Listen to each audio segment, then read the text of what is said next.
কোরআনুল কারীমের মধ্যে এসেছে, নিশ্চয় আল্লাহর মনোনীত ধর্ম হলো ইসলাম। তো এই যে ইসলাম ধর্ম, ইসলাম রিলিজিয়ান, আল্লাহর মনোনীত ধর্ম, আমরা সকলেই সে ধর্মকে অগ্রসর হয়েছি, সে ধর্মকে আমরা কবুল করেছি এবং সে ধর্মের উপরে আমরা আছি। তো ইসলাম ধর্ম আমাদেরকে সর্বপ্রথম তিনটে জিনিস শিক্ষা দেয়। ইসলাম আমাদেরকে সর্বপ্রথম বলে হিউম্যানিটি, মানুষত্ব বোধ। ইসলাম আমাদেরকে সর্বপ্রথম শিখায় আগে মানুষ হও।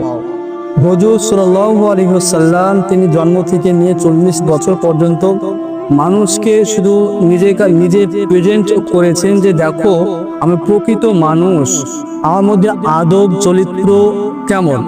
তারপর নবী মুহাম্মদ 40 বছর পর তিনি সমস্ত মানুষকে বলেছেন যে আমি একজন রাসূল।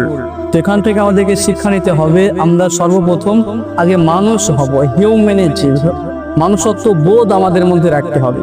তারপর ইসলাম আমাদেরকে সেকেন্ড শেখায় ব্লাড রিলেশনশিপ, আত্মীয় স্বজনের সঙ্গে ভালো ব্যবহার করা। এমন নয় যে বড় আব্বু ছোট আব্বু এরকম চাচাদের সঙ্গে মারামারি করা, হানাহানি করা, এটা আমাদেরকে ইসলাম শেখায় না। ইসলাম আমাদেরকে শিখাচ্ছে সেকেন্ড নম্বরে আত্মীয় স্বজনের সঙ্গে ভালো ব্যবহার করা। ইসলাম থার্ড নম্বরে শেখায় রিলিজিয়ান সম্পর্কে, ধার্মিক হতে হবে, আমাদেরকে ধর্ম দিকে অগ্রসর হতে হবে। 3 নম্বরে আমাদেরকে ধর্ম দিকে অগ্রসর হতে হবে বলছে, যেমন আমরা নমাজ রোজা হজ যাকাত আমাদেরকে করতে হবে। তো প্রথম আমাদেরকে মানুষ হতে হবে, মানুষ না হলে তুমি ইসলামে সম্পূর্ণভাবে ইসলামের শিক্ষা তুমি নিতে পারবে না।